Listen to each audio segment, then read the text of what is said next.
If you were paying attention to the news a few weeks ago, you probably saw a little news story about a guy who ate a $120,000 banana in an art gallery. The man's defense was that this act of eating the banana was performance art, which he called hungry artist. This video essay is less so about the chap eating the banana and more so about the banana itself. You see, when I saw these articles popping up, I was kind of angry at first, thinking that this work was beyond unoriginal. But then I realized that this banana might have a little more going on for it than I might have initially thought. Because the more I thought about it, the more this one banana was actually a fantastic microcosm for one of the most prominent artistic trends of 2019. Hang on to your hats, ladies, gentlemen, and all that lieth betwixt, because we're going to be going down a very strange rabbit hole for this one.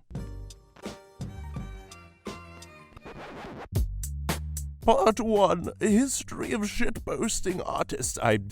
I sound like a prepubescent teenager right now. I'm quite sick, so please bear with me.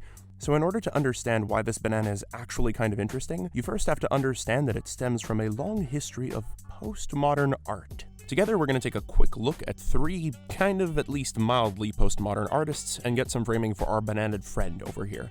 This piece of art is called The Comedian, by the way, and we'll get to why that name is interesting. In going through the motions, let's try to be open-minded here and not just immediately write these works off as junk, as that would make us just as facile and narrow-minded as the right-hand man of the tinfoil hat lord himself. When I first saw this here banana, the work that I found it most resembled was Duchamp's Fontaine. This toilet thing was voted the single most important piece of artwork by 500 British art scholars for a few reasons. You see, this type of art is called conceptual art. It isn't meant to have much aesthetic value and is instead supposed to carry with it some ideas or questions that the viewer is supposed to ask themselves. In the case of Fontaine, our buddy Paul Joseph Watson here actually proves the point of what this thing is supposed to do. You see, back in 1917, it kind of made people ask themselves, is this even art? Nowadays, the definition of art has expanded to include a lot of different things, but back in 1917, this was quite revolutionary, and is commonly seen as proto-postmodernist, serving as a philosophical foundation for the waves of postmodern art to come. Fontaine also called into question what it took to get something into a gallery in the first place. Were the gallery folk tricked by a famous artist with a big name into putting a toilet in the center of a museum? This was a genuine question you had to ask yourself when looking at the piece. So again, Paul, being repulsed by this piece and questioning whether or not it's art, would be the very point of the endeavor, you frickin' get. That is a burp.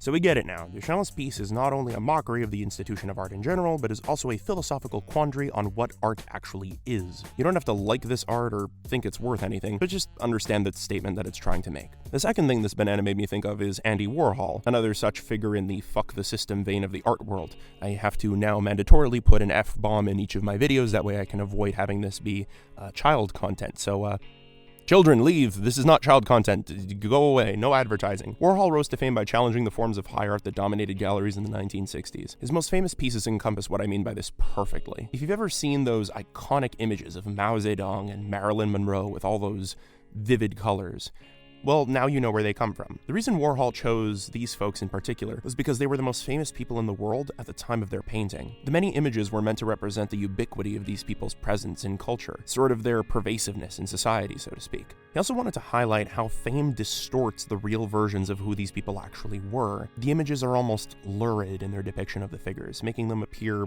otherworldly and alien. In a sense, the opposite can be said about Warhol's 32 Campbell soup cans, which almost goes out of its way to make marvel of the mundanities of everyday life.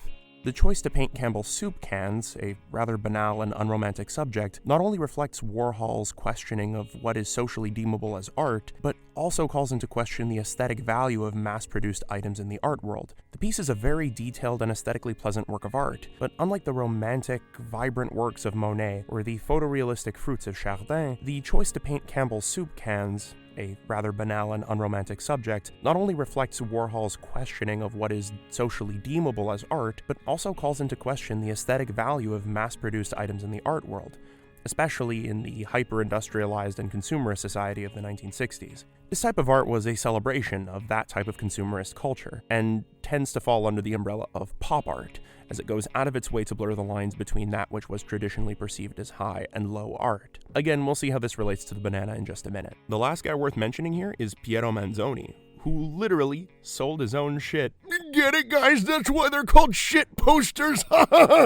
Please kill me. This piece was literally called Artist Shit, and was sold for its value as per its weight in gold. The piece serves as a critique of the art market and the value that people place on things deemed as art. The joke here isn't that he thought his poop was worth a lot. The joke is that he knew people would buy it because there was a big name attached to it. So he was basically trolling. Again, it's a very conceptual piece, and to mock the art for being worthless and effortless would be to miss the point of the bigger ideas that the art is trying to bring to the table. So, just as a brief overview, we've got the guy who criticized what it took to get into an art museum, as well as what art was at all, another guy who criticized what we deem to be high art and was openly and proudly a colossal sellout, and another guy who sold his own feces for tons of money as a form of mocking the things that rich people will spend their money on if they think that it's art. So with this history out of the way, what does this have to do with the comedian? And more importantly, how does it take this history of shitposting and play around with it? Part 2, banana time. And I guess that's when we'll play our, I don't know. Fresh new kicks and bands, you got it like that, now you know you wanna dance. Okay, so this is Maurizio Catalan, an Italian sculptor and curator whose best known work before this $120,000 banana was a fully functioning toilet made solely out of 18-karat gold. When I first saw this banana, I was like, okay, this piece kinda does the same thing as the rest of those other postmodern pieces. This is nothing new. The fellows above not only criticize the hyper-commercialization of art, but were also keen on mocking the system and taking advantage of it. I thought to myself, this isn't doing anything different. It's kinda just a cheap knock-off of these revolutionary ideas. And because I'd seen many replicas of these types of ideas before, it kind of upset me. These ideas are very old now, so coming out with your homage to these OG shitposters is kind of insulting if you don't have anything new to bring to the table. But I then realized that this work is also rather different in many ways and has something that makes it stand out in a really interesting way. Unlike all the other pieces, this banana isn't going to last forever. If you think about it, the banana being taped to the wall is going to rot away eventually. What are you supposed to do if you buy the thing? Freeze it? Can't do that because then it won't be taped to the wall anymore. Maybe let it rot and kind of put a Tupperware around it or something? That's a lot of flies in the corner of the wall, my dude. So I realized that the most interesting thing about this banana that sets it apart from the aforementioned postmodern art is that this art is ephemeral. You can't have it grow in value over time and resell it because it's going to wither away eventually. So what is this guy saying if he's creating art that he then sells for a ton of money that won't actually have any monetary benefit for the individual who purchases it? Part 3, Eat the Rich. So if you were watching new movies in 2019, there's this sneaky little trend that I noticed, where a surprisingly high number of films had an eat the rich attitude to them. Knives Out, Us, Parasite, Hustle, Joker, that movie with the bride there, what's that one called?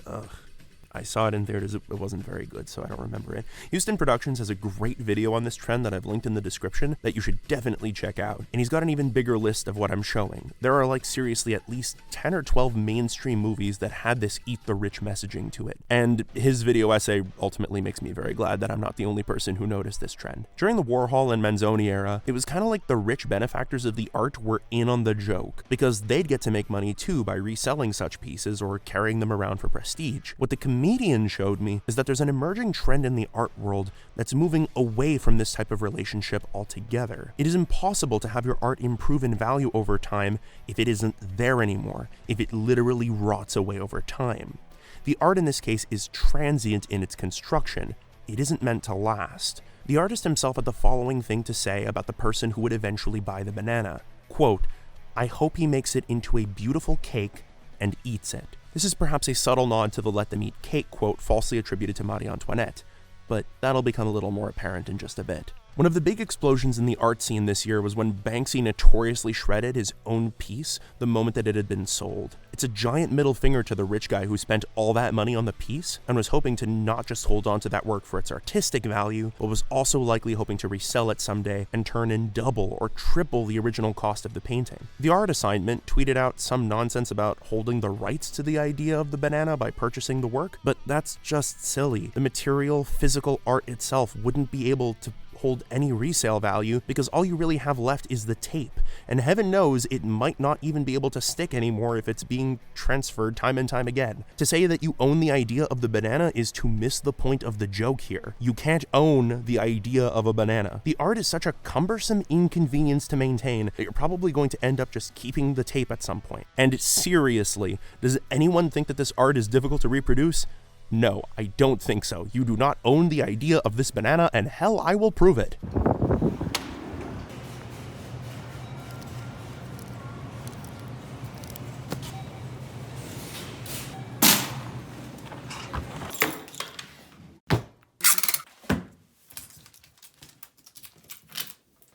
Nailed it. At the end of the day, I think there really is something here.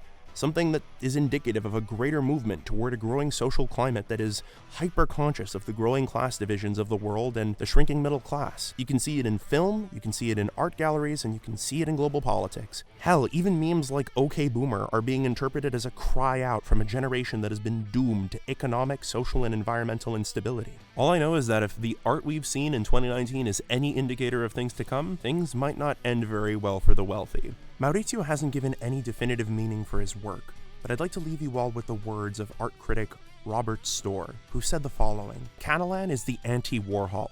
Andy insisted that the Coke you and I buy was democratic, and that it cost us the same as it did Nelson Rockefeller. But obviously Maurizio has grasped that the rich will pay much, much more for a bespoke banana, bruises and all. Let them eat a $120,000 a slice banana bread. Let them eat cake.